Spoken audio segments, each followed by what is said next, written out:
Cryptocurrencies are not things you adopt because you trust and love government. Cryptocurrencies are not things that you adopt because everything's going great in your society. When things start falling apart, when your money starts falling apart, when there's a lack of trust in government and governance, people start looking for alternative ideas. Cryptocurrency is simply the next logical step in the evolution of money, technology, and trust within society. Make sure you watch today's full video because there's one crucial reason Bitcoin and other altcoins are poised for massive growth in 2025, and most people won't tell you about it, but I will. Hundreds of millions of people in less than 15 years. It's the fastest growing technology in the history of humanity. Share this video with a friend if they still don't grasp the incredible potential of crypto. We've seen historical moments like this before where systems reach a turning point, and that's exactly where crypto stands right now. The most meaningful and significant technology in the history of humanity, because at the core of blockchain, what we're trying to do is solve just simply one thing. The purchasing power of the US dollar has never been weaker, further widening the gap between the rich and everyone else. So then the troubling part, it seems like the ones in power don't have a clue what they're doing.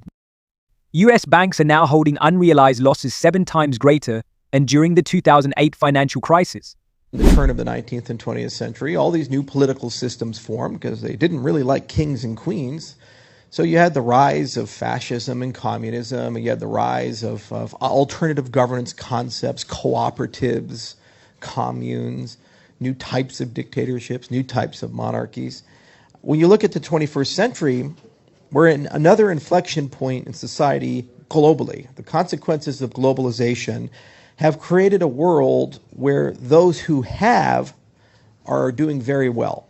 And those who do not have, they're starting to feel the pains of inflation. They're starting to feel the pains of globalization. And there's a lot of uncertainty and hopelessness that people have. There's a crisis of meaning and a crisis of value. It's worth noting that the tech giants who control so much of our lives were late to the crypto game, but now they're scrambling to catch up. And the cracks in the traditional financial system are becoming impossible to ignore. So why is it we have more productivity than we've ever had in human history, more education than we've ever had in human history, more capacity to produce and know each other, connect to each other in human history, yet the standard of living is starting to decay, and our belief in the American dream, belief in institutions, our belief in this idea of owning your own home and being able to pay for your own family is deteriorating. It's because the systems are broken. The money's no longer sound. We don't trust each other as much as we used to. And people don't know what to believe or where to go. There's a crisis of meaning in the world. So meanwhile, some of the largest entities in the world are quietly stacking Bitcoin.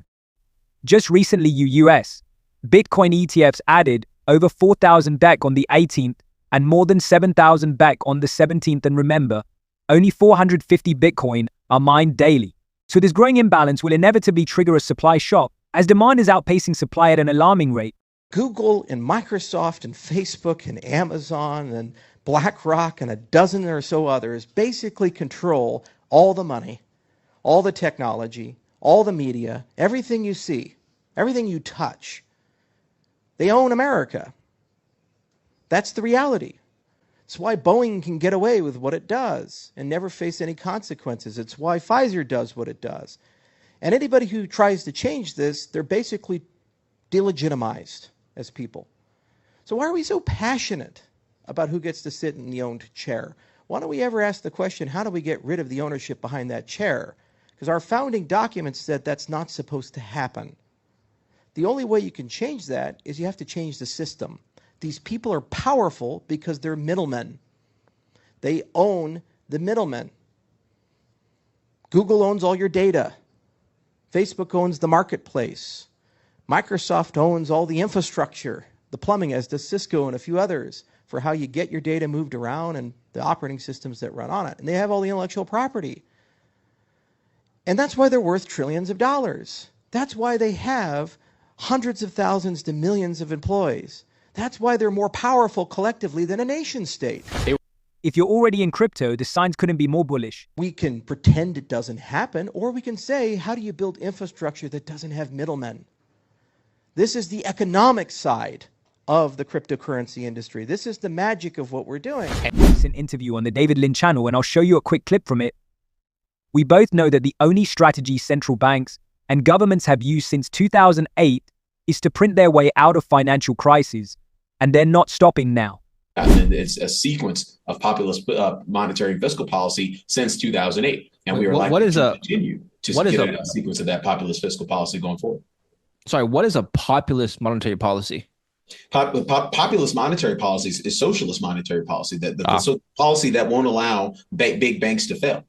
The policy that won't allow, hedge fund managers, my clients, to actually have bad years. That's the kind of policy that we see. It's really just all a function of what we see as kind of the main driver of this, which is, we have this socialist economy that's sort of masquerading as capitalism. But the reality is when you have socialism, Democrats, they practice socialism for the poor. If you look at the government social benefits divided by household income, that's been up and to the right for the last couple of generations. If you look at the effective corporate tax rate in this country, that's been down and to the right over the past couple of generations. So both parties are combining to support the incomes of their quote unquote constituents. Blockchain is so powerful because once you really understand it and you spend enough time with it, there's no way to go back into the Platonic cave.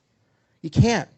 Because you say, you know what, I don't want to live in a world where a small group of people I've never met, I can't get rid of, get to decide all these things, who, by the way, are doing a terrible job of running the world. On top of that, Bitcoin reserves on all major exchanges keep shrinking as institutional players and elites are buying them aggressively. The time to stay updated and plugged into what's happening in the crypto space has never been more critical. In 7 years' time, since Cardano launched, we went from nothing to an 11-figure network with millions of people and the largest research group in the world and the passion of the young people. And in another decade's time, we'll be larger than Ethereum. And in another decade's time, we'll be larger than Bitcoin. And in another decade's time, the majority of governments in the world will run on our infrastructure. So we're closer than ever to the tipping point. Subscribe to this channel, stay informed, and become part of this revolution. Oh, and by the way, Charles Hoskinson, the founder of Cardano, firmly believes that Cardano is set to be the ultimate winner. Check out the link below if you buy and spend coins. Check next to exchange, and I'll see you in the next one.